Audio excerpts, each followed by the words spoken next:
La Guépie va retrouver, ce dimanche 29 octobre, sa fête de la châtaigne. Les visiteurs pourront flâner dans les rues du village et découvrir une multitude de produits locaux. La châtaigne et ses dérivés, crêpes, pains, proposés par plus de 100 exposants et producteurs. Dégustez les fameux marrons de la Guépie, ainsi que le jus de pomme préparé au pied de l'ancien pressoir à vis. Nouveau jeu géant en bois gratuit pour les enfants. Plusieurs points de restauration et repas spécial châtaigne seront concoctés par les chefs cuisiniers de la Guépie. Rendez-vous ce dimanche 29 octobre à la Guépie pour la grande foire à la châtaigne. Hola. Hola a todo el mundo. Ahora, el momento tanto esperado. Qu'est-ce qu'on déguste? Bonjour. Pas mal, pas mal. Je pense que la troisième ou la quatrième bouteille, on aura le vrai bruit de l'ouverture. C'est Fred qui est caviste chez Fred à la Guépie pour le moment à Cordes-sur-Ciel, mais bientôt à la Guépie, qui est à l'ouverture de cette première bouteille, ouverte ici au restaurant Les Deux Rivières. On est à la Guépie pour un qu'est-ce qu'on déguste tout à fait exceptionnel, spécial fête de la châtaigne. On est invité par le maire de la Guépie, Emmanuel Cross. Bonjour. Bonjour Rémi. Merci de nous accueillir ici avec autant de monde pour cette émission spéciale Castagne. Ouais. J'espère que ça va bien se passer. C'est toujours la première entrée sur le terrain qui est importante. C'est dimanche la fête à la châtaigne, dimanche 29 octobre. Et autour de la table, il y a tous les acteurs de cette belle fête. Alors, je vais citer tout le monde. Pascal Doucet, c'est le restaurateur des Deux Rivières qui nous accueille ici et qui va nous régaler pendant l'heure et demie qui va durer cette émission. Il y a Régis Ricou qui est grilleur de châtaigne. Bonjour Régis. Bonjour Rémi. Vous régalerez tout le monde dimanche. Ça va pas arrêter là. Vous nous expliquerez en quoi consiste le rôle de grilladin. Je ne sais pas si on dit grilladin ou grilleur. Jean-Pierre Détré, président de Bogue en Châtaigne, bonjour. Bonjour Rémi. C'est à vous qu'on doit l'organisation ou l'idée générale de cette fête de la châtaigne. L'idée a débuté quand même il y a plus de 20 ans, donc moi j'ai repris le flambeau. Le flambeau et... Il faut des présidents, il faut des bénévoles qui s'engagent. Je vous donnerai la parole tout à l'heure. Rémi Andrieux. Bonjour. Bonjour, c'est l'autre Rémi. Vous avez un très beau prénom. Vous allez nous parler avec Henri et Florent de jus de pomme. Oui, mais ça va couler le week-end prochain à la Guépie. Voilà. D'accord. Vous êtes producteur de jus de pomme? Absolument pas consommateur, mais on avoue qu'on le préfère distiller ou fermenter un peu plus, mais là il sera frais. Voilà. J'allais vous demander de quel jus s'agit-il. Martine Rousse, bonjour. Bonjour. Vous êtes secrétaire de Bogue en Châtaigne. Tout à fait. Et avec la châtaigne, on fait plein de choses. Ah, tout à fait. Plein de produits dérivés. Et vous nous raconterez tout ça. Merci. Absolument. Merci d'être là et de représenter à côté d'Émilie la jante féminine aujourd'hui qui est toujours, on s'en excuse, en minorité. Mais on fait des efforts pourtant. Hein. Nous aussi. Pour nous supporter. Non, pour occuper le terrain. Vous êtes bien encadré donc entre Émilie et Philippe Audard. Ouais, salut à tous. Les deux seuls rescapés des chroniqueurs Qu'est-ce qu'on déguste. Il faut savoir que dans Qu'est-ce qu'on déguste, il y a une bonne dizaine de chroniqueurs. Ouais. Et il les faut les 10 pour être sûr d'en avoir au moins 2 à chaque émission. Qui remontent la vallée parce que voilà. C'était loin. C'est loin. C'est le bout du monde. Alors attention, c'est pas le bout du monde, c'est le début. C'est le début du département. C'est le début du département. Heureusement que Napoléon n'avait pas les doigts trop courts. Parce que sinon, la Guépie aurait été dans le Tarn. Ou l'Aveyron. Mais c'est le centre de l'Occitanie. J'ai pas fini mon tour de table. Il me manque Brigitte Espèce, qui est à une table derrière. Bonjour. Non, mais voilà, on va vous faire passer un micro à chef. Bonjour. Bonjour, vous allez bien? Ça va, merci. Vous nous présenterez la Guépie Rando. Exactement. Jean-Claude Danielé, vous êtes grilleur, formateur grilleur. Formateur grilleur. Voilà, c'est mon patron. C'est lui qui vous a montré. Il me surveille, c'est pour ça qu'il est venu. J'ai dû en former une trentaine, minimum. D'accord. Et concepteur de beaucoup d'équipements. Concepteur et inventeur de beaucoup d'équipements pour la grillade. Voilà. Ah, c'est vous qui fabriquez aussi tous les tambours. Les tambours dans lesquels tournent les châtaignes. Vous nous raconterez ça tout à l'heure. Pour la Guépie et puis pour Mourjou aussi d'ailleurs. Mourjou, c'est dans le Cantal. Ah ouais, ça devient national. Aurélien Maury est à la technique, Serge Lévy aux images que vous verrez sur les réseaux sociaux. C'est Qu'est-ce qu'on déguste? On est à la Guépie et ça commence comme ça.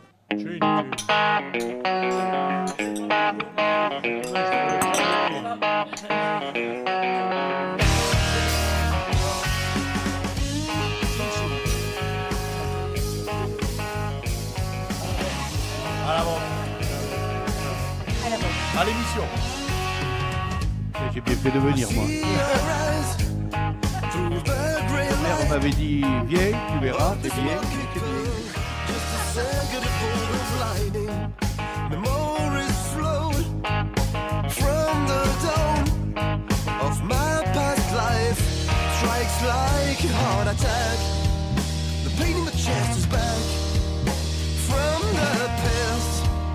Love's come back.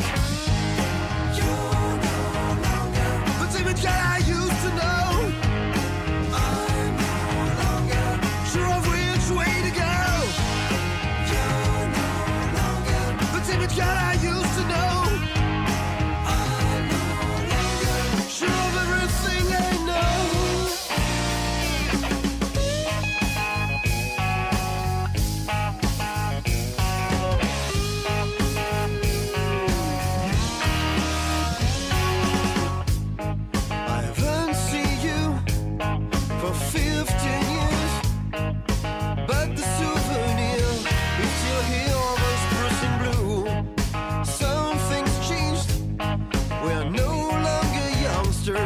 But love is still there in our heart, the strange revenge. Sunrise on the new events. Life brought us another chance. Thomas Sarodi, messieurs, dames. Voilà un groupe que vous entendrez en live très prochainement sur les ondes de CFM, puisque le 9 novembre prochain, il sera en concerto. Ce sera le premier concerto que le Rio Grande devrait organiser dans la salle Eurythmie, en attendant qu'ils aient une nouvelle salle. Et ce sera un concert qui aura lieu sur les ondes de CFM aussi, avec le KKC Orchestra qu'on écoutera un petit peu plus tard. Qu'est-ce qu'on déguste? Donc, spécial fête de la châtaigne à la Guépie, au restaurant Les Deux Rivières, avec beaucoup de monde. Et on commence par monsieur le maire, Emmanuel Cross, alors maire de la Guépie, mais vice-président de la commission tourisme et ruralité au département. Et donc grand ambassadeur de son village partout à travers la France et à l'international. Du coup, un mot sur la Guépie. L'entrée dans le Tarn-et-Garonne, c'est ça? Oui, je me plais à dire que c'est le début du département du Tarn-et-Garonne et non la fin, parce que quand c'est la fin, c'est toujours fini après. Donc c'est vraiment le début. Village de 680 habitants. Assez dynamique, même très dynamique, puisque on accueille des nouvelles populations, on accueille des nouveaux artisans, commerçants. On a le leader mondial de la chaussure de sécurité, ce qui n'est pas quand même neutre dans un département, l'usine de chaussures MTS au Newell, qui fait que de la chaussure de sécurité. On a le groupe Eiffage, avec la carrière, même s'il peut y avoir bien sûr des agréments quand on a une carrière, mais pour nous c'est très important. Et puis on a un tissu artisan commerçant de 44 aujourd'hui commerçants. Et je suis très content d'accueillir Fred aujourd'hui parce que ce sera le 45e. Ce sera le 45e commerçant à s'installer ici à la Guépie. Alors, comment on fait pour avoir 45 je vais t'expliquer un petit peu, mais ce que je veux insister, c'est quand même qu'on a 350 emplois sur la commune pour 680 habitants. Alors, c'est faussé parce qu'on n'a pas ces 380 emplois qui vivent sur la commune. Donc, quand je parle de ma commune, je parle d'un bassin de vie qui est sur 3 départements qui sont l'Aveyron et le Tarn. Et je me plais à en parler parce que il faut qu'on réfléchisse au niveau national sur ces bassins de vie et non plus sur des communes. La commune est importante, c'est le premier palier que les habitants viennent voir. Donc ça, pour moi, c'est important. Mais il faut qu'on parle en bassin de vie, parce qu'à partir de là, ça découle plein de politiques d'aménagement. Et je comprends que vous parliez de bassin de ville, monsieur le maire, et non pas de communauté de communes, parce qu'une communauté de communes, c'est dans un même département, alors qu'un bassin de vie, ça pourrait exister sur 3 départements limitrophes. C'est exactement et ce donc que ça doit être handicapant, oui, pour... C'est pour exactement ce que j'ai rencontré, ce que je te disais tout à l'heure. J'ai rencontré Madame la ministre Dominique Faure, qui est la ministre de la Ruralité. Ouais. Et je lui disais que dans toutes les politiques qu'on doit mener, il faudrait qu'on réfléchisse en bassin de vie. Parce que nous, si on réfléchissait qu'en intercommunalité, on serait très vite mis à l'écart. Alors que si on réfléchit en bassin de vie, et il y a un conseil municipal qui habite le village à côté, on se retrouve très souvent sur ces propos, parce que pour nous, c'est important. Et, Rémi Andrieux. Non, mais je suis ravi que tu en parles, Emmanuel, parce que c'est quelque chose qui me tient à cœur personnellement. On est au bout des 3 départements, mais on est au centre des 3 aussi, quoi. Ça dépend d'où on le regarde. Et moi, j'ai la chance d'avoir une entreprise sur la Guépille.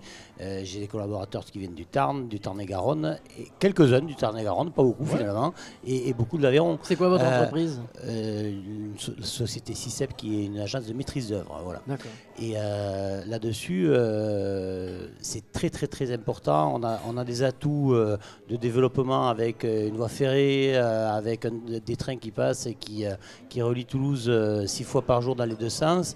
Demain, un petit peu plus peut-être avec la région qui est en train d'engager des choses là-dessus. Il y a de vrais atouts sur notre bassin de vie. Et comme le dit Emmanuel, c'est vraiment, il faut le voir d'un point, milieu, d'un bassin de vie. Et la Guépille joue son rôle là-dessus. Et le dynamisme de la ville, du village ou de la ville Du village. Du village. Je préfère qu'on parle de village. Transpire là-dessus, voilà. Bon, il n'y a pas que les autoroutes pour désenclaver les petites communes, du coup. Non, mais Là, c'est le débat, là. tu vois, on a une école avec 60 gamins, on a un EHPAD avec 75 résidents. Qui dit 75 résidents dit 75 employés, puisque c'est 1 pour 1. Donc tout cela fait que c'est comment on fait pour pouvoir fédérer autour de ces lieux qui sont centraux, puisque on est centraux par rapport à Saint-André-de-Jacques, par rapport à Saint-Martin-de-la-Guépille, et comment on fait pour pouvoir fédérer sur un même lieu. Et ça, c'est mon leitmotiv. Emmanuel Cross, monsieur, dame, maire de la Guépille, avec qui on discute aujourd'hui autour de cette belle table. Je vois que Pascal Doucet est en train d'arriver. Ça va, Pascal? Est-ce que tu es en place? Pascal, c'est le restaurateur. Hein. On est ici aux Deux Rivières. Les Deux Rivières qui ont brûlé il y a 5 ans et qui sont installées ici depuis 4 ans. 4 ans. Voilà. Ouais. 4 ans où la mairie nous a prêté ce local, voilà, depuis que mon restaurant a brûlé. Voilà. Bon, j'ai vu qu'il y avait des travaux. Oui, ça y est. Ça sent la reconstruction, voilà. là. Normalement, à cette époque-ci, l'année prochaine, on sera dans nos locaux, dans les nouveaux locaux. Au même endroit, c'est-à-dire à ce restaurant qu'on voyait jusqu'à maintenant, quand on arrive dans la Guépille, on rentre et on tombait obligatoirement dessus. Quoi. Dessus, ouais. Ouais. Juste avant le passage à niveau. Ouais. Juste, je voulais dire 2 mots concernant Pascal. Je voulais le remercier pour avoir continué à faire vivre ce restaurant Les Deux Rivières pendant 4 ans. Ça n'a pas été une chose simple. Il l'a fait et c'est important pour le village. Alors même si on a fait un accompagnement, il a continué à promouvoir la Guépille par toutes ces notamment la Brigade du Goût, parce qu'il fait partie, de la Brigade du Goût. Donc ça, c'est des moments importants. Il aurait pu laisser tomber, non, il a continué et je voulais le remercier pour ça. Ça fait combien d'années que vous êtes installé à la Guépille, Pascal? Eh bien, on aurait dû fêter nos 30 ans. Ouais, quand même. Voilà. Mais on fêtera peut-être les 31 ans ou les 32 ans, mais dans les nouveaux locaux. Super. Voilà. Merci de nous accueillir en tout cas dans votre restaurant. Qu'est-ce qu'il va y avoir au programme là, de ce repas qu'on va déguster en même temps que l'émission? Vous allez déguster. Bon, moi je fais un repas pour la fête de la Châtaigne à emporter, qui sera.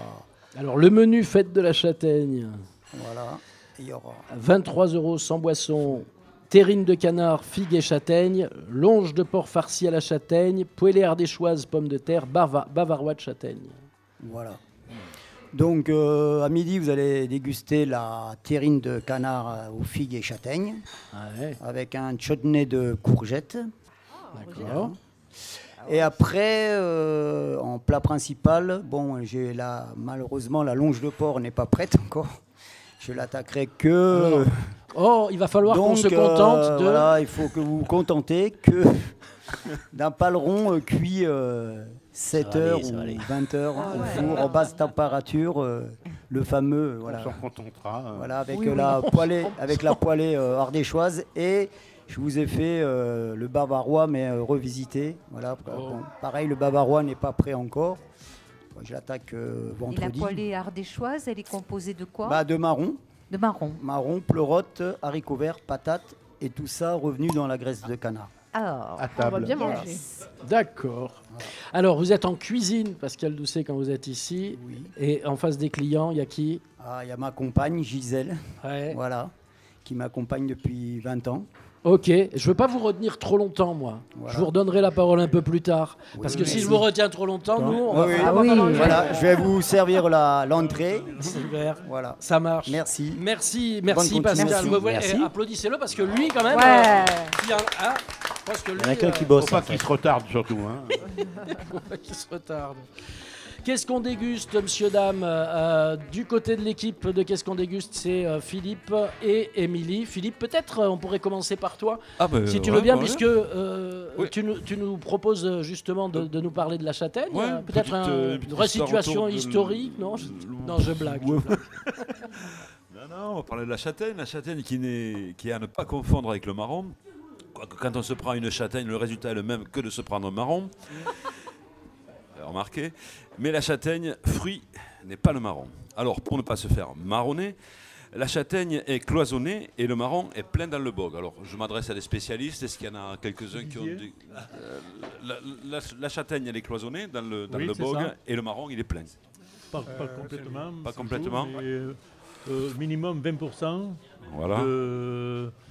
De cloison, c'est en dessous 20%, c'est considéré marron. En dessus, châtaigne. Et bien voilà, merci la précision du spécialiste. Voilà, mais il y a une différence de goût quand même. Hein. La châtaigne est beaucoup plus savoureuse. Plus goûteuse, savoureuse. Ouais, D'ailleurs, le marron est utilisé, transformé et sucré. Voilà, et alors plus que la facile à châtaigne, transformer. Voilà, c'est ça. Donc à cette saison, c'est le moment de griller quelques châtaignes au coin du feu en écoutant les castagnettes dans un flamenco espagnol. Et les castagnettes, pour ceux qui en ont, désignent aussi les attributs des hommes d'Évreux. Je vous fais pas un dessin. Non. Quoique. Il y en a qui veulent un dessin. Bon, on verra ça après l'émission. Mais ici, dans le sud-ouest, on a une religion, c'est le rugby. C'est l'actualité en plus, voilà, un sport d'homme, où ça castagne. Et alors, pour terminer, je citerai notre Claude Nougaro régional, qui lui nous parle aussi de la castagne, et qui dit « Je reprends l'avenue vers l'école, mon cartable est bourré de coups de poing. Ici, si tu cognes, tu gagnes. Ici même les mémés aiment la castagne. Oh mon pays, oh la guépio. » Ah oui, tu dis la guépio. La guépio, c'est le... Ah oui. Il y en a qui parlent un peu occitan, parce que je sais qu'il y a les universités d'été occitanes, qui est un moment fort aussi pour la guépie. Jean-Claude est le spécialiste de tout, globalement. C'est vrai? Ouais. C'est une vérité, l'Occitanie et l'Occitan. C'est les origines de notre pays, c'est de tout le midi de la France. Généralement, dès que je vois quelqu'un qui essaye de manger un morceau, hop, je lui donne la parole. Fred, ça va? Ça va. C'était juste pour savoir qu'est-ce qu'on boit là pour accompagner cette terrine. Donc, du coup, c'est le domaine Montel, c'est à côté de Montauban. Donc, c'est un 100% chardonnay en blanc, qui a une belle rondeur en bouche. Voilà. Et ça, toi, en tant que caviste, sur une terrine, tu conseilles plutôt du blanc, plutôt du rouge Avant, il y avait des trucs, c'était très, très cloisonné. J'ai l'impression que ça se décloisonne un peu sur le blanc et le rouge. De plus en plus de personnes se portent sur le blanc parce que c'est beaucoup moins fort en alcool déjà. Que maintenant on a des rouges plutôt très très puissants, surtout dans notre région. Donc voilà, mais après ce blanc accompagne très bien la terrine. D'accord. Mais les rouges accompagneraient bien aussi. Donc tu nous as amené des gaillacs après du domaine Carsenac que tu vas nous faire déguster et tu nous en parleras après. D'accord. Merci.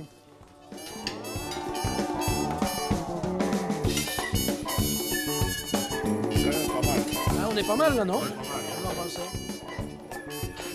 On va revenir. Alors, il faudrait peut-être dire ce qu'on est en train de déguster. Et le cuisinier Oui. lui demander ce qu'il a mis dans la terrine. Je viens de le dire. Pascal. Pas tout à fait. Ah bon? Pascal, viens là. Qu'est-ce C'est que la vous recette, avez elle mis? veut la recette. La recette Ah. de la terrine. Mais pas le secret, la Pas le recette. secret. Alors c'est 50% de canard, 50% de porc. Et au milieu, vous avez un magret de canard. Voilà. Ah, voilà. Et des épices. Donc sel, poivre, 4 épices. Voilà. Et les figues que j'ai poêlées avant et les châtaignes. Voilà. D'accord. Excellent. Et donc ça fait partie du menu de dimanche. Ouais, dimanche, ils Menu à l'auront emporter. à emporter, voilà. Donc ils pourront le déguster soit dans la salle des fêtes qui est juste à côté du stand, ou s'il fait beau au bord de l'eau ou partout. Voilà. Il y aura pas ici de repas assis? Non, non, non. Alors une époque je le faisais, mais voilà, comme je suis un peu excentré, donc c'est le parking ici. Mais les gens, une fois qu'ils ont posé la voiture, j'ai essayé une année. Et une fois qu'ils ont posé la voiture, ils vont en ville et voilà. Et quand j'étais en haut, oui, là je faisais les deux endroits. Donc l'année prochaine? Ouais, normalement, ouais, j'ai toujours mon frère jumeau qui vient me donner un coup de main. C'est pour ça que... Jean-Pierre Détré, président de Bogue en Châtaigne, elle se situe où exactement la fête de la Châtaigne dimanche? Comment ça s'organise dans l'espace? Bien, donc dimanche, tous les stands qui sont au nombre de 113 seront disposés dans les rues de la Guépie, la rue principale, la rue de la mairie. Il y aura toute la place du Foirail qui sera aussi occupée. Il y aura la rue du Balat où il y a d'ailleurs un distributeur de billets dont j'ai demandé ce qu'il soit bien plein pour cette fête-là. On ne sait jamais de façon à faire la vente. C'est la base quand même. Effectivement, on n'y pense jamais à ces distributeurs de billets. Et cette année, on a repris une autre rue, la rue du Guet, où il y aura des exposants et surtout des jeux en bois pour les enfants. Donc il y aura... Ce que je voudrais rajouter, c'est que c'est vraiment... Monsieur le maire. On a bloqué tout le cœur du village. C'est-à-dire que tout le cœur du village sera protégé, puisque vous savez très bien qu'on est en plan Vigipirate renforcé.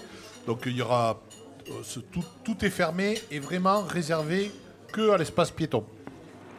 Et donc on a fermé tout le village, ce qui nous permet d'augmenter notre capacité de stand de à peu près 30% par rapport à l'année dernière.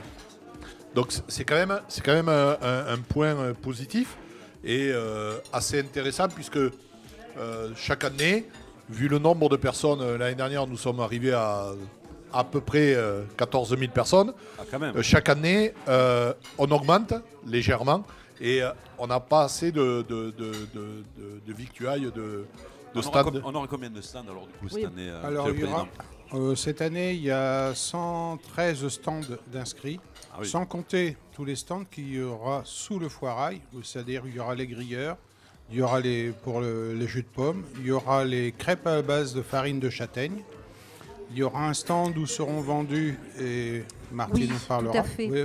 Alors tout à l'heure, vous allez en parler tout à l'heure. D'accord. C'est pas maintenant. Mais là, au niveau du nombre de stands, on a monté le nombre, puisque l'année dernière, on était à 95, et on est passé à 113. Donc ça, c'est intéressant pour les gens qui étaient venus l'année dernière, de pouvoir redécouvrir encore d'autres stands cette année. Et alors les stands, est-ce que c'est que des producteurs de châtaignes ou qu'est-ce qu'on trouve comme stand? Est-ce qu'on peut reprendre cette question juste après la coupure? Merci Émilie de ta participation. Il y a un patron ici, on le sait. C'est qu'est-ce qu'on déguste? On est pas en direct, on enregistre cette émission au restaurant Les Deux Rivières, on est à la Guépie, c'est une spéciale fête de la châtaigne, à tout de suite.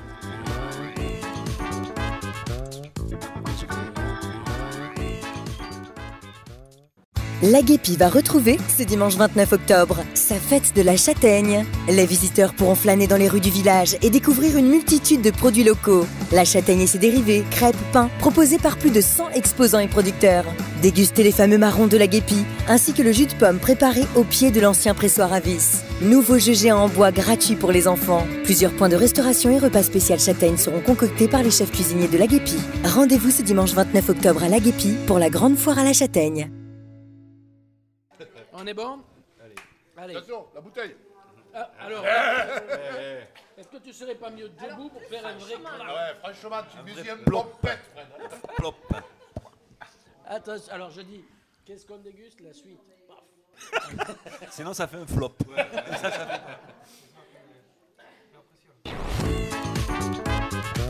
Qu'est-ce qu'on déguste? La suite.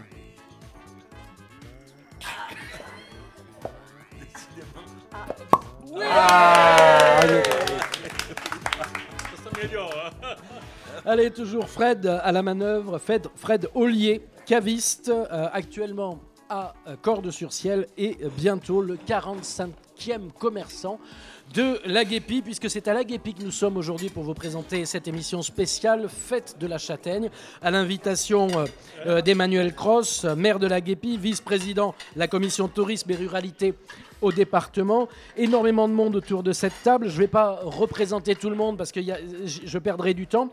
Jean-Claude Daniellet, j'ai compris qu'ici, vous étiez à la fois l'histoire du lieu... Mais déjà, je suis le plus âgé, hein, ça c'est sûr. J'ai connu l'Aguépi, l'époque grandiose, quand il y avait des foires immenses. Quel âge avez-vous? 81. Ah, le Vior et l'Aveyron ne coulaient pas. Bravo. Oui. Ça conserve, il y a un microclimat. C'est la ici. châtaigne qui me conserve. Voilà. Donc des foires qui étaient extraordinaires. Le motocross, c'était championnat du monde. Oui, j'ai connu ça. On parlait de aussi. tout ça. Ouais. Et il faut continuer à attirer le. Racontez-nous alors l'histoire de la foire de la Châtaigne. Ça remonte à quand ça? Ça remonte une vingtaine d'années. C'est Gabi Rumière en particulier qui a monté ça tout doucement. Ils allaient ramasser les châtaignes bénévolement à la main et ça a grandi à une vitesse extraordinaire. Mais est-ce qu'il y a des... Je ne sais pas comment on appelle des cultivateurs de châtaignes. Vas-y, Philippe. L'origine de la... Pourquoi la châtaigne? L'Aguépi était un centre... il y a la châtaigne de l'Aguépi. Il y avait l'exportation de châtaignes à l'Aguépi. Il y avait un grand marché. Ça partait à l'Allemagne, l'Angleterre. Et là, on est au 19e siècle. Hein? Non, 19e siècle. Plutôt Jusqu'à il y a très peu de 20e temps. siècle, En fait. tout le 20e siècle, c'est comme ça. Mes grands-parents vivaient de la châtaigne. En fait, il y avait un petit peu de vigne, un peu de châtaigne. C'était un revenu parallèle par rapport à l'élevage, etc. hein. Ouais, la genèse, en fait, était une idée d'un ancien maire de l'Aguépi qui avait voulu, au travers de cette manifestation, rendre hommage à ce fruit qu'est la châtaigne, qui, lors de périodes difficiles, a bien servi dans les périodes. oui, la famine, etc. Et la châtaigne a sauvé de la famine la population. Et il a voulu, au travers de cette manifestation, rendre hommage au travers d'une fête en invitant de manière gratuite tous les producteurs du coin, de manière à ce qu'ils s'installent et qu'ils vendent leur châtaigne. Et au fur et à mesure des années, c'est devenu une manifestation qui a été connue d'abord dans les villages environnants. Et puis, on a également souhaité que chaque moment de cette manifestation soit connu même au-delà du département, et par la publicité, et grâce aussi à CFM et à des médias qui nous ont aidés. Et à des ambassadeurs comme vous, Régis Rigou, qui est grilleur. Grilleur, oui, c'est grilleur, grilladin, comme vous voulez. Moi, je voudrais bien compléter un tout petit peu parce qu'on sous-estime un petit peu le côté économique. Alors moi, je suis toujours avec ma casquette économique, là, mais je l'assume complètement. L'Aguépi, c'était l'arrivée de la collecte de la châtaigne d'une bonne partie de la vallée du Vior. donc la vallée du Vior, Tarn et Aveyron, puisque le Vior, il se termine, il passe un tout petit peu de son chemin dans le Tarn-et-Garonne. Et c'était une vraie opportunité économique puisque les gens vivaient de ça. C'était le complément d'achat, c'était le cash qui rentrait dans les familles rurales à très faible revenu, parce qu'on parle d'élevage aujourd'hui, mais en fait la vallée du Vior, côté exposé au sud, était plutôt des arboriculteurs au final qui cultivaient de la châtaigne et de la vigne, enfin arboriculteur et à l'époque. Et c'est très récent. Moi petit, je me souviens des foires à la châtaigne, il y avait des grosses collectes de châtaignes à la Guépie. Et c'est tout récent. Et mon oncle, alors, des trains entiers qui partaient remplis de châtaignes. Peut-être c'est la légende remplie, je ne sais pas. Mais il y en avait quand même pas mal. Quand on est dans les rues de Paris, à la période de Noël, on peut toujours acheter son cornet de châtaigne, encore aujourd'hui. Exactement. Moi qui ai passé du temps de mon enfance en région parisienne, je me souviens d'aller au marché avec mes parents où on vendait de la châtaigne de la Guépie. Mais d'ailleurs, qui s'appelait le marron de la Guépie, c'était l'appellation. Mais c'est une châtaigne. À Paris. Et pour terminer sur le volet économique, il y a plus de 20% de cloison. Mais pourtant, sur Paris, ça s'appelait bien le marron de la Guépie. Laissez-le finir. Pour terminer juste sur le volet économique, il y a plein de choses à dire aussi. C'est quand même très important. C'était un moyen de revenu. Il n'y avait pas beaucoup d'argent qui rentrait en cash, en fait. C'est-à-dire qu'il y avait beaucoup de la micro-agriculture, la partie ouest de l'Aveyron, sur notre secteur, Tarn et Tarn-et-Garonne. En fait, c'était beaucoup de toirsy, de la micro-agriculture, et les produits essentiels, l'huile, tout ce qui n'était pas produit à la ferme, en fait, il fallait l'acheter. Et la vente de châtaigne et quelques autres biens généraient ça. Alors, il y avait la vente de châtaigne, de champignons, etc. Mais la vente de châtaigne, c'était le gros levier. Et moi, des voisins à toi, Jean-Claude, la vallée du Vior, faisaient vraiment des quantités. C'est-à-dire qu'ils arrivaient avec des remorques antennes de châtaigne toutes les semaines au marché à la Guépie, le mercredi matin, je me trompe ou pas? Voilà. C'est ça. Oui, et puis moi je voudrais juste rajouter, puisqu'on parle d'histoire, que cette vallée du Vior, ancestralement, c'était une vallée avec culture vivrière en terrasse, et que progressivement ces cultures ont disparu au profit de la châtaigne, mais surtout parce que avant la Révolution française, grosse famine en France, ce qui a d'ailleurs provoqué la Révolution française, ce qui fait qu'on s'est mis à la châtaigne parce qu'il fallait se nourrir. Et c'était juste avant l'arrivée de l'industrialisation. Donc les propriétés étaient au comble au niveau population et il fallait nourrir tout ce monde-là qui progressivement après est parti en ville avec l'industrialisation de la France et désertion des zones rurales. Je le fais très vite, hein, à la Première Guerre mondiale. Voilà. Et on s'est retrouvé juste avant la remise en route de la fête à la châtaigne, avec des productions de châtaignes qui étaient à la baisse, parce que manque de main-d'œuvre. Et la fête à la châtaigne en 2000, qui a démarré, a permis de remettre au goût du jour ce fruit. Puis ça a mis une motivation surtout. Voilà, je l'ai fait vite. Une motivation autant pour ceux qui achètent que ceux qui produisent. Ça refait vivre, en fait. Voilà. Il faut que je fasse un jingle dans cette émission. De temps en temps, on est obligé de redire que vous êtes bien à l'écoute des programmes de CFM, que c'est Qu'est-ce qu'on déguste, c'est pas juste une bande de copains en train de manger à table. Là, on est à la Guépie, aux Deux-Rivières, et on fait une spéciale fête de la châtaigne. Et c'est passionnant parce qu'on voit que cette fête de la châtaigne, ici, elle est fabriquée que par des gens qui sont très impliqués. Vous touchez votre bille, si j'ose dire, de manière un petit peu cavalière, comme ça, sur l'historique, on voit que vous êtes du coin, que ça vous touche, que c'est le cœur aussi qui parle. On y croit. Et vous y croyez. Enfin, vous y croyez. Rémi, c'est vraiment cette dynamique que je te disais depuis le début, elle est vraiment là, tu la sens au cœur du village, tu la sens au cœur de ce bassin de vie. C'est vraiment une dynamique. Alors, on va continuer d'en parler. Je vais vous redonner la parole, Jean-Claude Danielé, c'est promis. Mais je voudrais que Fred, que vous allez accueillir bientôt comme caviste ici à la Guépie, nous parle du vin qui vient d'ouvrir, qu'il a ouvert au début et qu'on a dans nos verres maintenant. Ce qui nous permettra de trinquer. Vous savez comme j'adore trinquer dans cette émission.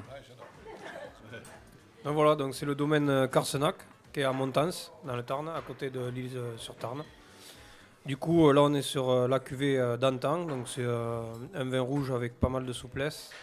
Donc c'est un assemblage de brocol, donc un cépage typique de Gaillac, et un peu de syrah. Donc, oui, parce que j'allais dire, il est sombre. Ouais, il y a de la syrah quand même pour lui donner cette couleur bien sombre comme ça.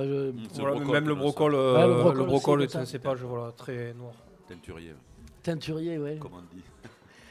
Et donc, ça chiffre à combien, ça 9 € la bouteille. Non, il parle du degré. 14 degrés. Pas le prix. 14 degrés. Ce qui l'intéresse, c'est pas le prix, c'est le degré. Il s'en fout du prix. C'est pourquoi il n'y a pas que monsieur Andrieux qui s'inquiète du problème économique. Je ne connaissais pas le prix. Il y en a pour tout le monde. Avant que je redonne la parole et qu'on revienne sur la châtaigne, qu'est-ce qui fait que tu vas, on se tutoie, que tu vas ouvrir une cave ici à la Guépie? Mais en fait, là, pour l'instant, je suis à Cordes-sur-Ciel. Donc, moi, après, je suis originaire du Lot, à côté de Saint-Cyr-la-Popie, Cajar. Donc, c'est plutôt le Malbec. Toi, tu as été élevé au Malbec. Voilà. Et au Prunelard, qui est un peu l'ancêtre du Malbec, non? C'est pas ça Du tout. Pas du tout. Ça, c'est Merci fait. pour l'éclairage. La question qu'il y avait des gros consommateurs locaux. La question du départ, c'est pourquoi il veut venir s'installer à la Guépie. Oui, c'est ça la question. J'ai la réponse, moi. Je me suis installé en tant qu'habitant déjà à la Guépie depuis 1 an et j'ai retrouvé une âme de village comme j'avais vers chez moi dans le Lot, à Limogne, en Quercy. Donc par rapport à Cordes, c'est ce que j'ai ressenti. Que c'était vraiment, il y avait vraiment un esprit village comparé à Cordes où c'était beaucoup de passages de vacanciers.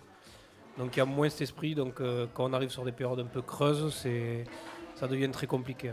Ouais, monsieur le maire l'a précisé dès le départ, il a parlé de village et pas de ville. Et posé l'accent sur l'ambiance et sur ce qu'était une ambiance. Non, mais ça fait plaisir quand vous êtes. C'est même émouvant quand vous êtes maire. Vous avez quelqu'un qui parle aussi bien de votre village que vous avez envie de le défendre. C'est ça qui est important. Moi, c'est ce que je recherche. Moi, j'ai fait mon engagement ici. Mais monsieur le maire, vous n'êtes pas d'ici à l'origine? Alors, je vais vous expliquer. Je peux expliquer, ça va durer 2 minutes. Vite fait. Mes parents étaient professeurs à Toulouse et on a une maison de campagne à côté de Cordes-sur-Ciel. Et quand vous attaquez l'adolescence, vous êtes en recherche de compagne ou voilà.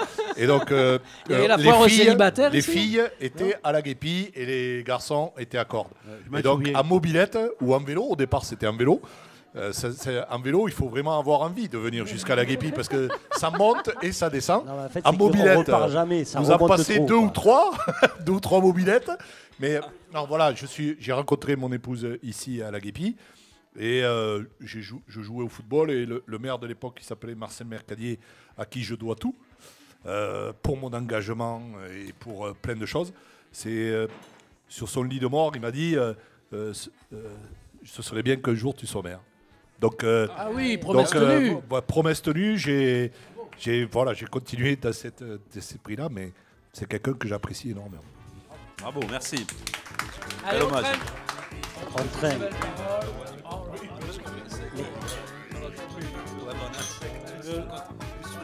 On trinque à sec, hein, vous noterez. Hein. Non, mais ce côté économique et d'activité toute l'année, c'est ce qui fait la différence à la Guépie. On parle de Cordes, on peut mettre Najac ou Saint-Antonin en évidence en face. On est au milieu des trois.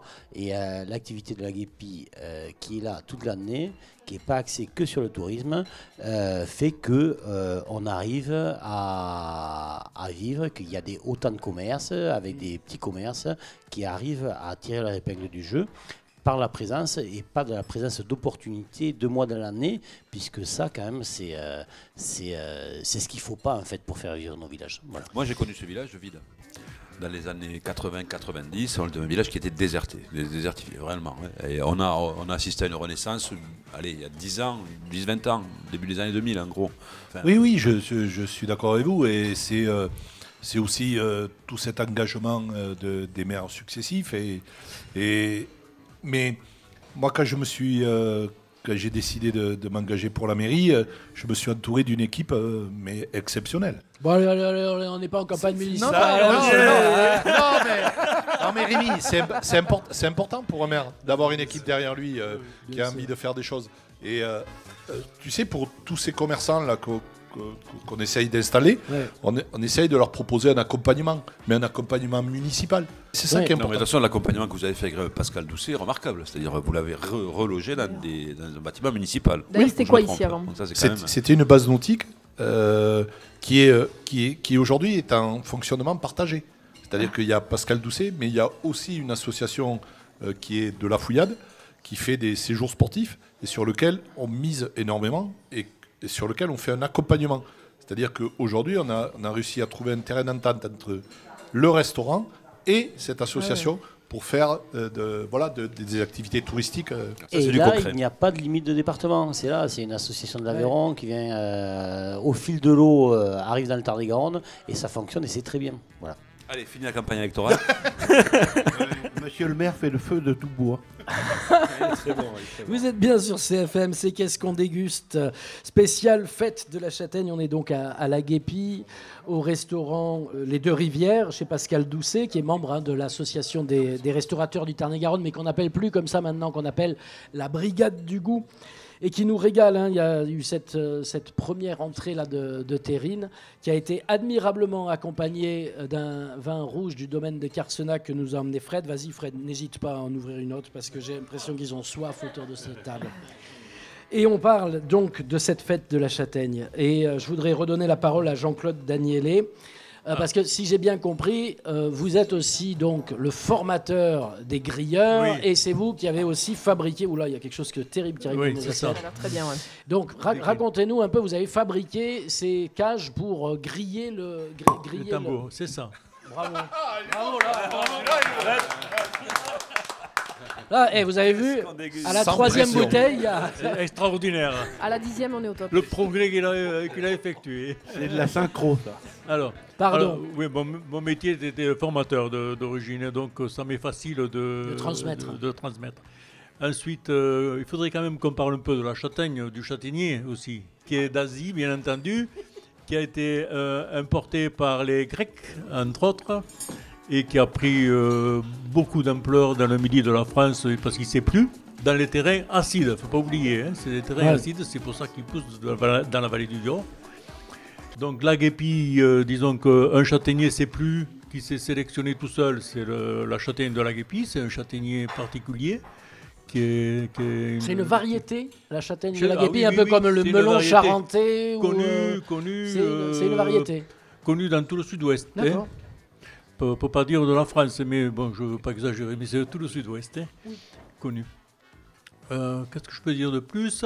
Et c'est ceux qui partaient justement à l'étranger, c'était la châtaigne de la Guépie, qui était très, très demandée. D'accord. Mais griller. Moi, la châtaigne, on la faisait... Excusez-moi, mais ce qui m'intéresse, c'est comment on va la griller. Parce que quand j'étais petit, on avait une poêle avec des trous. On mettait ça dans l'âtre, dans la grande cheminée à la maison. Oui. Et on faisait cuire les châtaignes comme ça. Est-ce que c'est comme ça qu'on va les griller dimanche? C'est ça. Est-ce que c'est comme ça qu'on va les griller dimanche? Comment on va griller? Dans ces fameux tambours. On ne les fend pas. Parce que ça serait trop de travail. Une tonne 7, une tonne 8, c'est impossible. Donc là, tout l'art, c'est d'arriver à brûler la peau avant que la vapeur de l'intérieur de la châtaigne fasse exploser la châtaigne. Il est fendé dans le temps, il fendait le soir.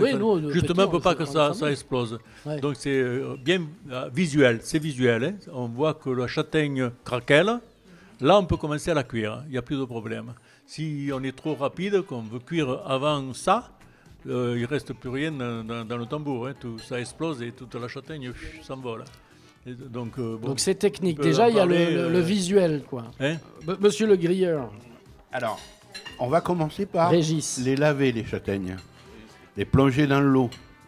De manière à faire remonter les châtaignes véreuses. Ah oui. Les châtaignes véreuses vont remonter à la surface. Parce que plus légères, donc on va les enlever. Ensuite, on les tombe dans ces fameux tombeaux là, où on va d'abord les sécher par des mouvements aller-retour, de manière à ce qu'elles sèchent correctement. Vous pouvez décrire les tambours, parce que c'est assez abstrait pour les auditeurs. Alors, tambours, ce sont des cylindres grillagés, inclinés, de manière à ce que les châtaignes fassent des allers-retours, non seulement sur elles-mêmes, mais en aller-retour pour être sur le feu de manière équitable. Ils sont excentrés. Merci. Ouverts aussi. Merci, monsieur le professeur. Et le cylindre C'est-à-dire est qu'on ouvert. fait, attendez, on fait Voilà. un feu. Ouvert à la flamme. Et donc, on les fait comme Mais ça. attendez, le feu, il se trouve où? Pardon. On fait un feu au sol. Dessous. En dessous, dans des espèces de... Non, mais moi, je sais comment ça se Et passe. vous êtes jamais venu, vous, de réservoirs. Non, mais c'est bien, la question est bonne. Moi, je sais comment ça se passe, mais décrivez. On fait un feu au sol, on met un espèce de trépied au-dessus. Voilà, au-dessus, avec un cylindre grillagé, excentré, comme l'a dit Jean-Claude tout à l'heure, de manière à ce que les châtaignes, non seulement tournent sur elles-mêmes, mais fassent aussi un mouvement aller-retour pour carrément se sécher complètement. Une fois qu'on s'est aperçu que ces châtaignes sont sèches, on va commencer à faire un mouvement circulaire lent, de manière à ce que, comme a dit Jean-Claude tout à l'heure, la peau commence à se craqueler, de manière à pouvoir les cuire doucement. Alors toujours pareil, le calibre de la châtaigne est important. Si vous prenez des châtaignes qui sont trop grosses, elles vont être cuites à l'extérieur et crues à l'intérieur. Si vous prenez des châtaignes qui sont trop petites, elles vont carrément brûler. Donc, il va falloir calibrer les châtaignes et donc faire ce mouvement lent de manière à faire craqueler la peau. Une fois que la peau est craquelée, on va continuer ce mouvement de manière à faire cuire complètement la châtaigne. Et sur la fin, allez, on va dire, ça dépend du feu, mais ça dépend du grill, une dizaine de minutes, une quinzaine de minutes, on va tourner un peu plus rapidement le cylindre de manière à faire partir la peau qui, elle, sera sèche et qui va se détacher facilement de la châtaigne. Et ensuite, on va transférer ces châtaignes dans des réservoirs de manière à les conserver au chaud. Le jingle. Jingle. Bon appétit. Oui, Emmanuel. oui, je voulais juste intervenir pour dire que ce que a dit Jean-Claude Danielé, l'important, c'est de former les gens. Cette formation est importante, oui. Parce que c'est un élément clé.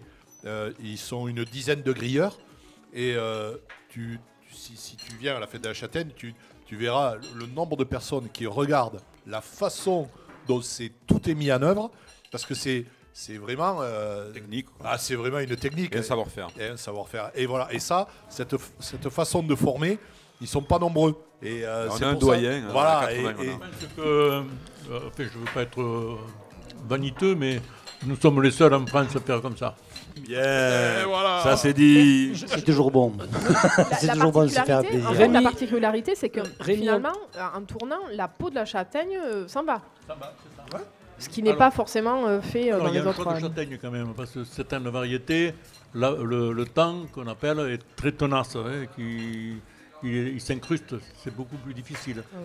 Donc après nous avons des variétés Marigoule, Bouche de Bétisac, où la peau se détache beaucoup plus facilement. Donc à l'achat déjà, il faut être vigilant.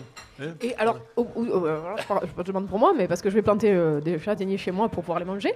Alors, il faut planter quoi comme châtaignier, ou qu'est-ce qui produit le mieux pour les consommer? Qu'est-ce que vous conseillez? C'est pas toujours facile quand il y a des grandes quantités. Comme nous, 1,7 tonne, je ne peux pas dire je veux que ça. Quand je fais l'achat, je ne peux pas. J'essaie à ce qu'il y ait une majorité de marigoule, par exemple. Hein, eh bien, marigoule. Marigoule. Tu plantes du marigoule. Voilà. Marigoule, hein. Voilà. C'est un hybride, en fait, de nos châtaigniers à l'origine, avec un châtaignier japonais qui résiste aussi aux maladies. Mariboule. Voilà. Moyennement. Merci. Le Mariboule. C'est qu'est-ce qu'on déguste. Fin déjà de la deuxième demi-heure, alors que je voulais aborder avec, j'ai compris que c'était notre spécialiste économique ici, Rémi Andrieux, la commercialisation le marché quoi, de la châtaigne. Je me demande bien qui en achète, où est-ce que ça va. Est-ce que ça va chez les Coréens? Est-ce que les Américains nous envient? Est-ce que les Anglais mangent des châtaignes? Tout ça, c'est dans la prochaine demi-heure. À tout à l'heure. Voilà, teaser. Bravo.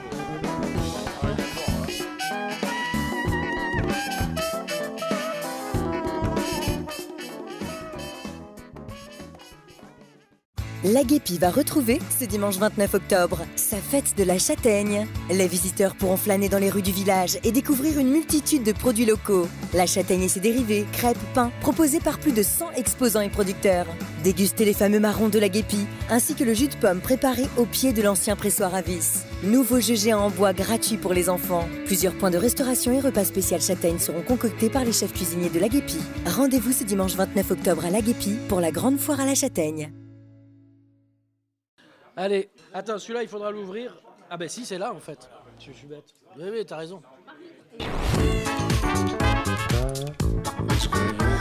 Qu'est-ce qu'on déguste? La suite.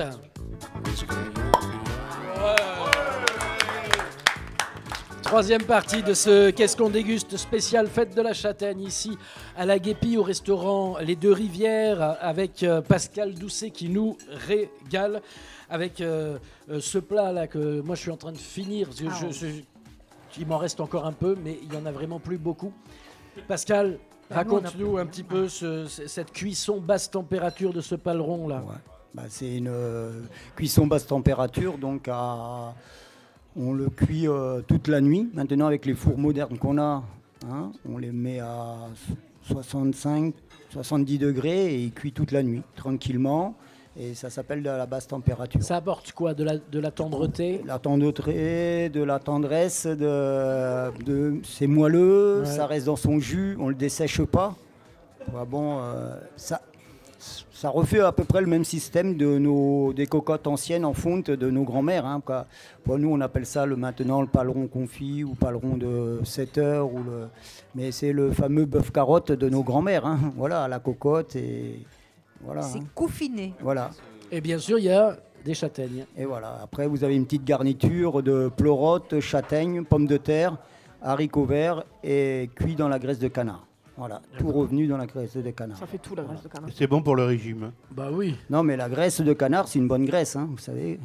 Bon, bravo, en tout cas, félicitations encore une fois. On se revoit tout à l'heure avant la fin de l'émission, j'espère, pour le dessert. Le dessert. Avec ça, qu'est-ce qu'on déguste avec, comme vin, dis-moi Fred. Du coup, là, on est sur un 100% prune lard, du même domaine Carsenac. On est toujours dans le Gaillac. Donc, c'est le plus vieux cépage de Gaillac, prune lard.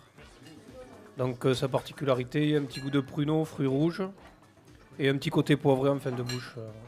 Là, il est un peu jeune encore, c'est en 2022. Voilà. D'accord, c'est un vin qu'on peut oublier, mettre dans la cave et oublier un petit peu. Voilà, 4-5 ans, il n'y a pas de souci. Bon.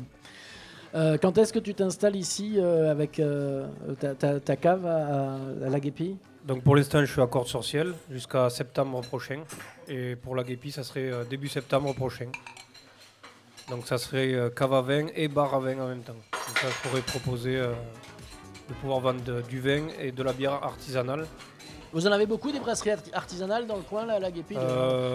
Il nous manque ça. Non, il y en a c'est pas. vrai, il y en a pas. La brasserie, il n'y en a pas. Des brasseries, on en a dans le territoire, c'est ça qui est intéressant. Il y en a à Saint-Antonin, il y en a Najac, La Fouillade, Cordes, voilà. Donc c'est pas aussi l'esprit concurrentiel n'est pas du tout là-dedans. Le tout c'est d'amener quelque chose qui se fait pas, que c'est ça qui est intéressant aussi pour faire cette coordination dans tous les territoires. C'est ça qui est intéressant. Enfin, hey Manu, si t'as une bière. Mais moi s'il y a une brasserie qui vient, je la prends. C'est quoi le programme de la fête de la Guépie dimanche 29 qui arrive là, octobre? Alors, qui c'est qui s'y colle? Ah ben le président quand même. Le président. Monsieur le président de Bogue-en-Châtaigne, Jean-Pierre Détré, pardon. Oui, donc déjà, dimanche matin, dès 6h, 6h30, on va accueillir... Non, 5h. Ah, yes. J'oublie Pour les grilleurs, les c'est grilleurs. 5h. J'oublie les grilleurs. À 5h du matin, ils vont mettre les bacs en chauffe pour pouvoir faire griller les châtaignes ensuite. Et ensuite, nous accueillerons les exposants au fur et à mesure et chacun aura sa place sur le site. Donc on lui indique l'endroit et donc une fois qu'ils seront installés, autour de 8h, normalement tout le monde doit être placé. D'accord. Et à partir de 8h30, c'est le club de l'Aguépi Rando qui prend le relais avec 2 randonnées. Mais je vais demander à Brigitte Espèce, le représentant. Juste avant, Rémi, te dire qu'il faut... Jean-Pierre a travaillé conjointement avec Philippe Mar, dit Fifi, le célèbre Fifi de l'Aguépi, pour toute cette organisation des exposants. Parce que 114 exposants, c'est pas une paille à mettre en place sur un village. Donc Fifi a fait un gros travail et il faut le dire. C'est important de mettre aussi en avant. Il est où, Fifi Fifi, il fait taxi Fifi. D'accord. Aujourd'hui, il travaille. Alors moi j'aimerais bien savoir ce qu'il a recruté comme exposant Fifi. On a déjà un panel d'exposants qui nous viennent tous les ans. Il y a des fidèles. Donc il y a aussi bien là cette année, on va accueillir un vendeur de chocolat de Najac, avec chocolat à base de châtaigne, d'après ce qu'il m'a expliqué. Sinon après, il y a tous des produits locaux. Il y a des vendeurs de noix, il y a des vendeurs de crème de châtaigne, d'huile de noix, tous des produits dérivés. Il y a des personnes qui vont venir vendre il y a de la coutellerie, il y a des fleurs, il y a un peu de tout. C'est assez varié, c'est comme une foire. Mais c'est pas la foire de vente. Il n'y aura pas de matelas. Voilà. Non. Voilà. Et il y aura plusieurs stands de restauration en plus de Pascal, de façon à pouvoir contenter tout le monde, parce que quand vous avez quand même 12 000 ou 14 000 personnes qui viennent... Sur la journée, 14 000 personnes. Ça fait du monde, oui. Faut pouvoir les nourrir. À quelle heure ça part, la rando? Alors, la rando part à 8h. Ouais. Et on a 2 randos, une de 7 km et une de 14 km avec un ravitaillement chaque fois. Donc, hier, on a fait le balisage. On a fait 3 groupes où on a fait tout le balisage de la rando. Donc du coup, voilà, tout est prêt. On commence à 8h. C'est 6 € de participation. C'est quoi le parcours? Il y a du dénivelé un peu ou pas? Il y a un peu de dénivelé. On l'a fait hier, c'est pas mal. Ouais. On espère que... Combien de temps? 2-3 heures, quoi. 2-3 heures. Pour les 14 km. Mais c'est quand même familial, quoi. C'est ça. Voilà. On peut venir avec les enfants. Voilà. Tout à fait. On peut venir en Tout à fait. tongs. Voilà. Non. Non. Ah non. Alors, commence pas, Rémi. En c'est- tongs ici. On est en zone de montagne, Rémi, quand même. Et je te rappelle qu'on est en zone de montagne. C'est des sentiers. Donc, comme ce sont des sentiers, c'est sûr que... Non mais je dis ça bêtement parce que souvent les gens se disent ah ben tiens on va aller faire une promenade et ils oublient de s'équiper un peu. On va quand même faire une randonnée, c'est important. D'avoir de bonnes une paire de chaussures. chaussures montantes, c'est le minimum. Et d'avoir un kawaii, au cas où. Un kawaii parce Non. que... Et puis de toute façon, on Et de peut se l'eau. réserver le droit de refuser une personne si elle est mal équipée. Voilà. Parce que Tout à c'est fait. la responsabilité de l'association qui est mise en cause dans ce cas-là. C'était le message de votre caisse nationale d'assurance maladie. J'adore. Et Brigitte, vous allez marcher dans la vallée du Vior. Alors, on va Voir partir le long de l'Aveyron. D'accord. Ensuite, on va monter vers la Roucarrier. Et ensuite, il y a le ravitaillement des 14 km va se faire au motocross. Donc, on va passer à côté du on sera dans le motocross. Et ensuite, on redescendra. Ce qui était C'est quoi un ravitaillement? C'est quoi un ravitaillement? Un ravitaillement, c'est-à-dire que le matin, déjà, quand les gens viennent prendre leur participation, et on leur met un bracelet, et on leur offre un café et une navette, qui est fait par un de nos adhérents. C'est quoi Et une navette? Une navette, c'est une sorte de fouasse. D'accord. Voilà. Ok. Et ensuite, au bout d'un certain nombre de kilomètres, ils ont droit à un ravitaillement, c'est-à-dire qu'ils auront une bouteille d'eau, un fruit, Et des madeleines de la châtaigne. des madeleines de la Eh oui. châtaigne. Et du rouge? Non. Pas de rouge. Ah, non, À l'arrivée. À À l'arrivée. l'arrivée. J'ai Mais, cru. voilà. Alors, ce que je voulais dire, je voulais remercier le club de rando qui a répondu à des exigences que j'ai mis en place. un petit peu. C'est-à-dire que je voulais que la rando elle se fasse aussi en Tarn-et-Garonne.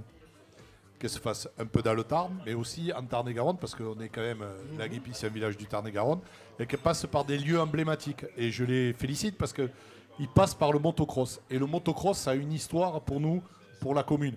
Et félicitations parce que vous avez vraiment répondu au cadre qu'on avait mis. Et c'est important pour faire passer des messages, et notamment des explications sur la Guépie. Il y a la fête à la Châtaigne, on vous l'a dit, le marron de la Guépie, c'était emblématique. Mais le motocross, ça nous a amené aussi beaucoup de monde et c'est emblématique. Et il faut qu'on fasse voir ces choses-là sur la randonnée s'y prêter superbement Et donc bien. on a un ravitaillement au motocross. Voilà. Et ben voilà. Ok, Donc, on ça sera marche. lardi cette année. Merci à vous. Donne aussi la parole à Martine Rousse là tout de suite pour revenir à la fête de la Châtaigne, donc sur place. Et à ses produits dérivés, ouais. c'est ce que vous vouliez me demander. Bah, c'est ça. Voilà. C'est ce que j'ai écrit sur ma petite fiche. Donc l'association Box et Châtaigne aura un stand sur lequel on pourra acheter du pain à la farine de châtaigne, 500 grammes, 1 kg. Il y aura également de la crème de châtaigne qu'il sera possible d'acheter. Des madeleines, ces fameuses madeleines qui sont d'ailleurs fabriquées par, J'ai vu Pascal Doucet. Pascal est en train d'en travailler. Sous forme oui. de petits sachets. Ouais. Et c'est vrai qu'elles sont délicieuses. Et elles ont beaucoup de succès, puisque l'année dernière, nous avons tout vendu sur le stand, ce qui est très bien. Voilà. Et qu'est-ce qu'il y a encore? Je voulais aussi et surtout parler du stand de crêpes, crêpes fabriquées avec de la farine de châtaigne, et qui peut être agrémenté avec de la crème à la châtaigne, fabrication artisanale. Alors, jusqu'à l'année dernière, c'était ta femme, Jean-Claude, qui s'occupait de cette fabrication. 10 kilos de crème de marron, de châtaigne ou de châtaigne, comme tu veux. C'est pas rien. Donc, cette année, bon, c'était un peu compliqué. Mais c'est quand même un artisan qui fabrique... D'accord. D'une façon tout à fait biologique. Voilà, c'était le but, c'était de trouver, vu oui. que Madame Danielier ne pouvait pas les faire cette année, c'était de trouver un artisan local, enfin, au moins proche de chez nous, qui faisait cette farine cette confiture à la châtaigne. Il n'y a pas un nutritionniste dans le groupe? Il s'est levé, il est parti. Enfin, avec tout ce qu'on mange et tout ce qu'on va proposer. Qu'est-ce qu'il y a de bon dans la châtaigne? Moi, j'avais envie de dire sans gluten, tout simplement. Farine à la châtaigne sans gluten. D'accord. Il n'y a pas de gluten, effectivement. Voilà, c'est sans gluten, tout à fait. Et c'est très très bon dans les pâtisseries. C'est un produit qui est facile à cuisiner. Moi, j'en achète régulièrement chaque année 1 kg. Avec 1 kg, on en fait longtemps. Parce que si vous faites un gâteau à la châtaigne, vous allez couper avec de la farine de blé, bien sûr. Vous ne mettez pas que de la farine de châtaigne. D'accord. Voilà. Et la Tout de châtaigne, même. ça reste. Alors, il y a du miel également qui sera vendu. Fort, qui pèse quand même, si on exagère un peu, qui peut peser sur la pâtisserie, quoi. Voilà, il faut. Au-delà de la châtaigne, il y a aussi un produit emblématique de la vallée, c'est la pomme. La pomme. Ah, c'est à moi. C'est à moi. C'est la C'est à pomme. moi. On C'est n'en à a moi. pas parlé. C'est Oui, vrai. on n'en a pas parlé alors que c'est au centre de la fête de la châtaigne aussi, Oui, si je ne me c'est- trompe pas en tout cas. Bon, cette année, on a quand même commandé presque plus de 3 tonnes de pommes. Donc, ça dépasse la châtaigne. 3 tonnes et demie de pommes cette année. C'est Henri ou c'est Florian? C'est Henri. Henri. On a réhabilité un ancien pressoir l'année passée pour presser les pommes. Donc on a fait ça nous-mêmes avec tous les bénévoles de l'association. On a la chance de presser le jus de pomme minute lors de l'événement. Et donc on presse 3 tonnes et demie de pommes, ce qui doit équivaloir à 1500 litres de jus vendus et pressés le jour de l'événement. Ce qui n'est pas une mince affaire. C'est une vraie attraction parce que Oui, ouais. c'est un vrai truc. Et complètement. Ouais. Un, c'est une attraction. Deux, ils ont ces jeunes là, ils ont réussi à fédérer des plus jeunes.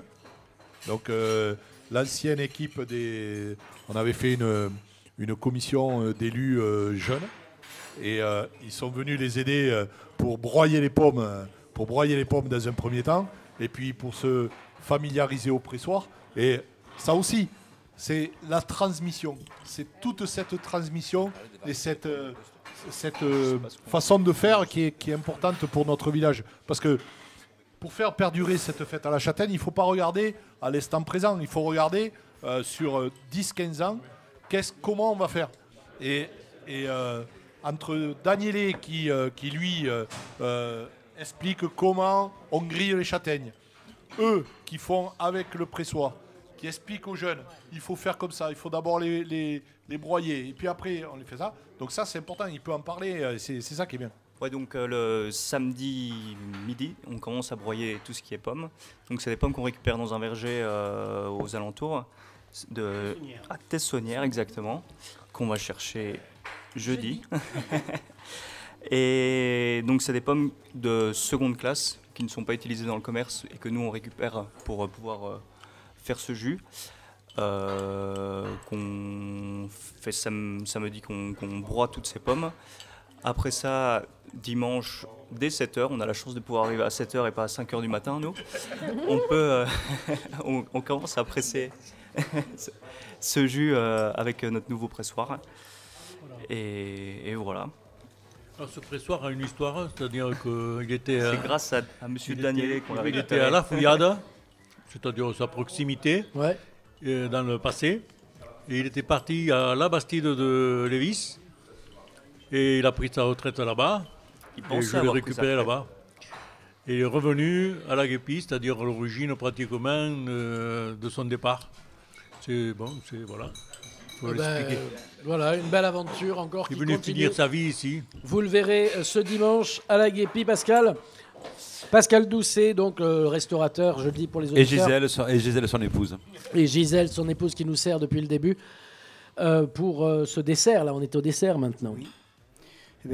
C'est un bavarois, donc génoise, une base de génoise, avec une mousse chocolat blanc et crème fraîche et crème de marron. Hein, et voilà, une autre base de génoise. Et vous avez dégusté une revisite. C'est fond sablé breton, mousse de châtaigne. Et voilà. C'est ça. Et ça, bah, il n'y a pas de l'alcool. Oui, il y a un peu d'alcool, il y a un peu de liqueur de châtaigne et du rhum. Voilà. Mais bon. Voilà.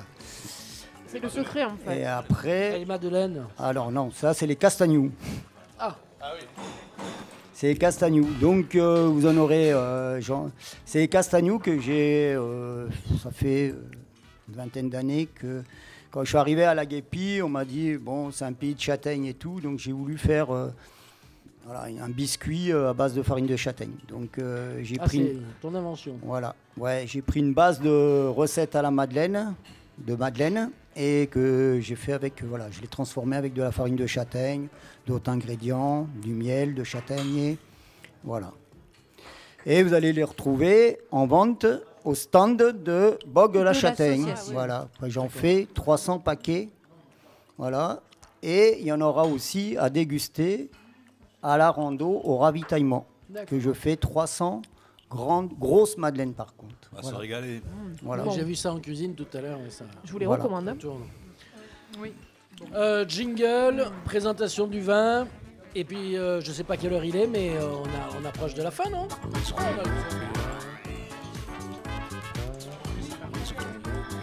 Tu nous en as déjà parlé du vin? Oui. Oh là là. Je suis plus du tout à mon affaire. Manu. C'est la fin du repas. Ça va pas du tout. Ça va pas du tout. C'est toujours qu'est-ce qu'on déguste.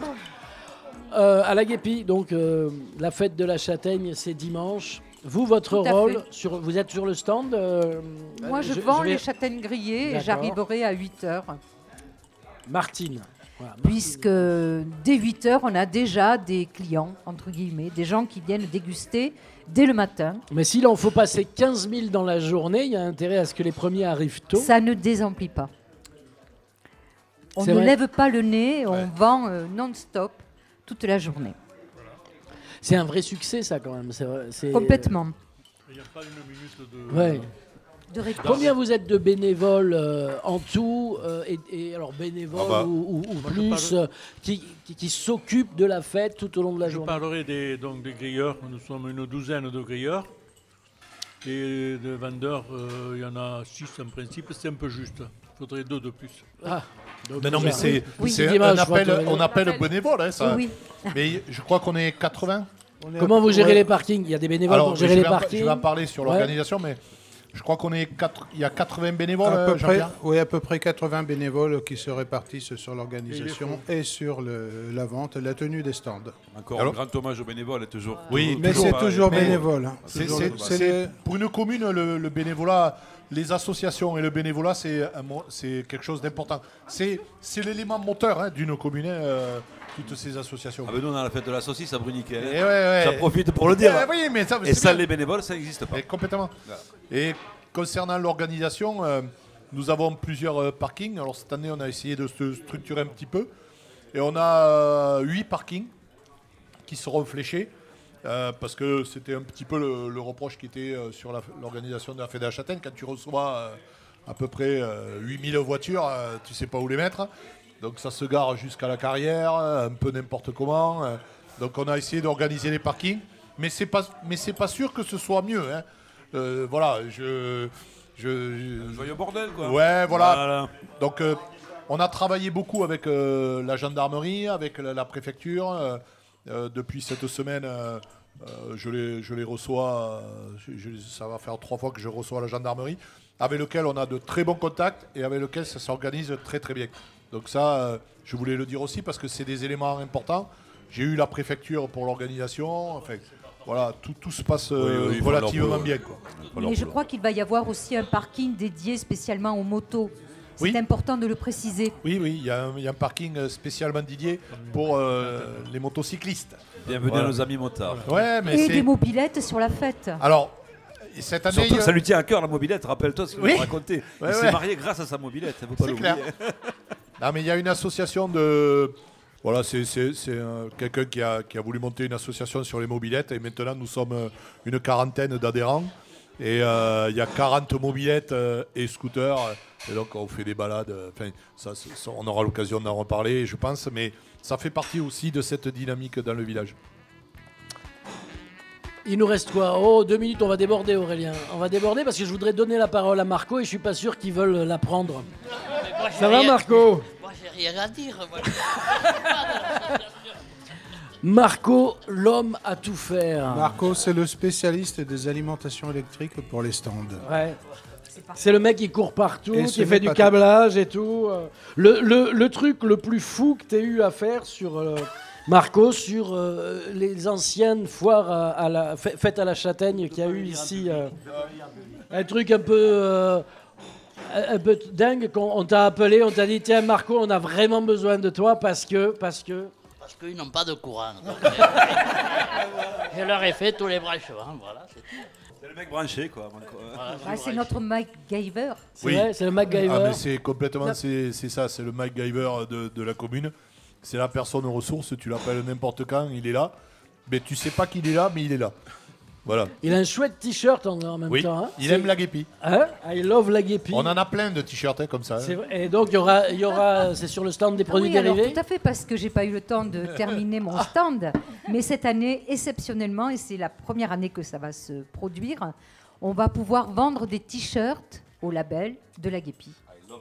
Voilà. I love la guépie. Alors ça sera plutôt box des châtaignes plutôt que I love la guépie, mais bon, faut voir. Non mais tout a l'air en place. Hein, Rémi, ce que je veux dire, c'est que on a même des gens qui travaillent sur Paris, qui travaillent sur Toulouse, qui travaillent en France, qui reviennent pour cette fête à la Châtaigne. Et si je peux faire passer un message, c'est ça qui est important.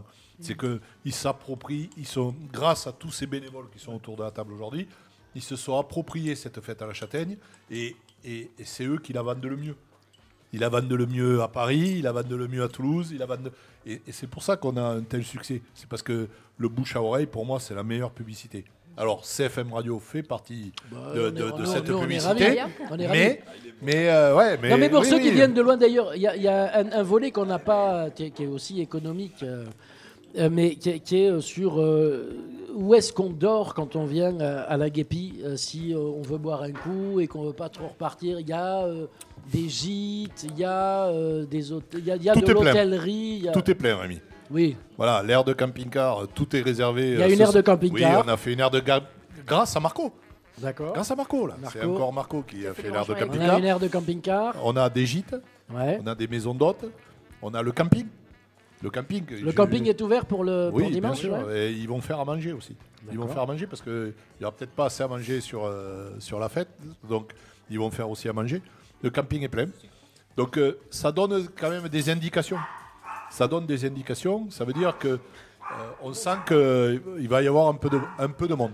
C'est Judith qu'on entend. Je dirais même que mes voisins anglais sont venus exprès pour la fête à la châtaigne. Ils vont certainement venir griller et peut-être vendre les châtaignes, te donner un coup de main. Ouais. Des Anglais. Oui. Ça prend comment dire, c'est tellement naturel, tellement franc, tout ça, que ça attire quand même. Je voulais dire aussi que je pense que c'est la vérité. Ça fait un mois que tous les jeudis, cette association met en place la fête à la châtaigne. Tous les jeudis, ils se regroupent dans une salle, ils travaillent pour que cette fête à la châtaigne se passe le mieux possible. Et je tenais vraiment à les féliciter parce que c'est tous les jeudis. Tous les jeudis, ils sont tous là. Et encore une fois, hommage au bénévolat. Oui, complètement. Hommage C'est au pour ça. C'est vraiment quelque chose d'important. Manu, moi, c'est ce que je voulais dire et féliciter l'équipe de bénévoles qui est en face de nous. Il y a deux niveaux de bénévolat. Il y a celui qui arrive, dont je suis, et qui est là quelques jours dans l'année et s'occupe et fait quelques apparitions, voilà. Et il y a ceux qui travaillent toute l'année à ça.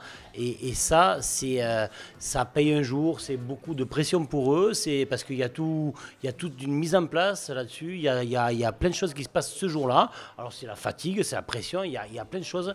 Et c'est grâce à cette petite poignée, hein, je ne sais pas l'identifier à la guépille en nombre, mais c'est une dizaine de personnes maximum, d'après moi, qui fait que tous les autres arrivent ce jour-là, fonctionnent et font plaisir à tous les visiteurs. Donc moi, je les remercie parce que je ne fais pas partie du petit groupe, mais je suis tellement joyeux et heureux que ça puisse se passer à la guépille grâce à vous, les bénévoles qui font ça toute l'année. Alors je dirais... Bravo à tous. Bravo. Ça fait 10 ans que je dis que je veux arrêter et j'y arrive pas. Encore 10 ans. Bravo à toutes et à tous. J'attends qu'ils me mettent dehors. Bah oui, alors vous pouvez... trop vieux maintenant, allez. Vous pouvez toujours attendre. C'est pas près d'arriver. Bravo, merci en tout cas, monsieur, dame, pour cette invitation extraordinaire, pour ce Qu'est-ce qu'on déguste qu'on a fait ici aujourd'hui au restaurant Les Deux Rivières. Merci à Pascal. La Guépille. Merci. Vous avez vu, on est venu en toute petite équipe parce que d'habitude, il y a au moins 6 chroniqueurs dans l'équipe de Qu'est-ce qu'on déguste. Je suis content que les autres ne soient pas venus parce que sur 2 chroniqueurs, on n'a pu entendre qu'un seul. Parce que Émilie, oui, mais bon, le meilleur, c'était sur quoi? Tu voulais nous parler de... C'était hors propos, mais ça mène les Jeux Olympiques. Bon, et ben tu nous en parleras sur la prochaine émission qui sera consacrée à une nouvelle prune qui s'appelle la Lovely. Et donc on en parlera le prochain coup. Mais là, tout de suite, on n'est pas sur la prune, on est sur la châtaigne. Merci infiniment Emmanuel Cross, maire de la Guépille, Pascal Doucet, restaurant Les Deux Rivières, nos amitiés à ta femme dont le prénom m'échappe tout de suite, mais c'est Gisèle et Judith, la petite chienne qu'on a entendu aboyer de façon incroyable tout le temps. Régis Ricou, le grilleur qui est parti maintenant vers d'autres cieux. Jean-Pierre Détré, président de Bogue et Châtaigne, merci d'avoir présenté votre association. Donc merci à Rémi Andrieux pour tout l'aspect économique de cette histoire. Jean-Pierre Détré, je l'ai déjà dit. Martine Rousse, Fred. C'est quand l'ouverture de chez Fred ici à la Guépille? Septembre 2024. Qu'on se le dise. Jean-Claude Danielé, merci. Longue vie. Brigitte Espèce, voilà, au club rando, incroyable. Donc rendez-vous 8h30 pour pouvoir randonner. 8h, ouais. 8h30. Ce sera pour Émilie et Philippe qui arriveront avec moi d'ailleurs.